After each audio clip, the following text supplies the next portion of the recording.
Puji Tuhan, Shalom Bapak Ibu yang diberkati Tuhan. Senang saya bisa menjumpai Anda hari ini.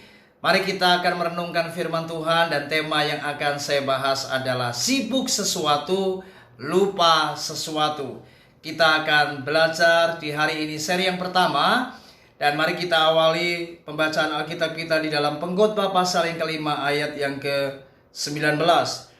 Tidak sering ia mengingat umurnya karena Allah membiarkan dia sibuk dengan kesenangan hatinya. Saudara, ada banyak orang-orang sibuk dengan segala kesenangannya sehingga ia lupa akan batas usia atau umurnya, sehingga ia terlena dengan segala aktivitas dan kesibukannya. Dan inilah yang saya katakan, ada orang-orang yang begitu sangat sibuk dalam hidupnya sehingga ia melupakan apa yang lebih ia harus sadari, ia harus benar-benar waspadai. Saudara, di hari ini saya akan menyampaikan dua hal. Yang pertama, yaitu ada orang-orang yang sibuk mencari uang, tetapi lupa menyediakan waktu bersama keluarga. Pengkhotbah pasal yang ke-9 ayat yang ke-9, firman Tuhan berkata, "Nikmatilah hidup dengan istri yang kau kasih seumur hidupmu, yang sia-sia, yang dikaruniakan Tuhan kepadamu di bawah matahari. Karena itulah bahagiaanmu dalam hidup dan dalam usaha yang kau lakukan dengan jerih payah di bawah matahari." Saudara, ada orang-orang yang begitu sangat sibuk dengan mencari apa yang namanya materi, sehingga mereka terjebak dan mereka tidak puas dengan apa yang mereka miliki. Hati-hati saudara, ingat, uang itu bukan segala-galanya. Kita memang membutuhkan uang, tetapi uang bukan segala-galanya. Karena apa yang jauh lebih penting yaitu keluarga. Berapa banyak keluarga-keluarga hancur karena ada orang-orang yang begitu sibuk mencari uang dan lupa menyediakan waktu bersama keluarga. Ingat Bapak Ibu, quality time itu penting. Karena keluarga itu segala-galanya.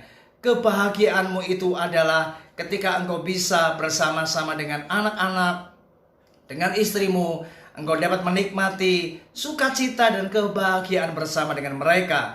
Ingat, kebahagiaan di tengah keluarga kita tidak bisa dibeli dengan uang. Ada banyak anak-anak yang kemudian kehilangan apa yang namanya perhatian, kasih sayang, karena orang tua mereka sibuk mencari uang. Jangan sampai ini terjadi. Karena ketika kita sibuk mencari uang dan lupa memperhatikan keluarga, ini akan menjadi hal yang akan berbahaya. Dan untuk membayarnya akan sangat mahal. Ingat, ada banyak anak-anak yang bunuh diri. Mereka narkoba, free sex, karena ternyata mereka adalah anak-anak korban daripada orang tua yang sibuk mencari materi. Hati-hati saudara, uang bukan segala-galanya. Yang kedua, yaitu ada orang-orang yang sibuk menghitung masalah dan lupa menghitung berkat Tuhan. Mazmur pasal 77 ayat yang kelima. Kita lanjutkan ayat 12 dan yang ke-13. "Engkau membuat mataku tetap terbuka, aku gelisah sehingga tidak dapat berkata-kata. Aku hendak mengingat perbuatan-perbuatan Tuhan, ya, aku hendak mengingat keajaiban-keajaiban-Mu dari zaman purbakala. Aku hendak menyebut-nyebut segala pekerjaan-Mu dan merenungkan perbuatan-perbuatan-Mu." Luar biasa, pemazmur adalah orang yang selalu mengingat perbuatan Tuhan, karya Allah, keajaiban-keajaibannya, dan karya Allah yang begitu sangat dahsyat di masa lampau. Tahukah Anda, orang-orang yang mengingat perbuatan Tuhan itu jauh lebih kuat, karena mereka selalu melihat akan pribadi Allah yang dahsyat dan berkuasa. Ketika kita sibuk menghitung masalah kita, ketika kita dalam keadaan persoalan, di tengah pergumulan yang berat, kita fokus dengan masalah kita dan kita lupa untuk merenungkan berkat Allah. Apa yang namanya perbuatan, keajaiban, kasih setia Allah dalam hidup kita, bukankah ini berkat Tuhan yang luar biasa? Dan ketika kita merenungkan masalah, justru kita menjadi lemah dan ada kalanya kita berujung kepada keputusasaan.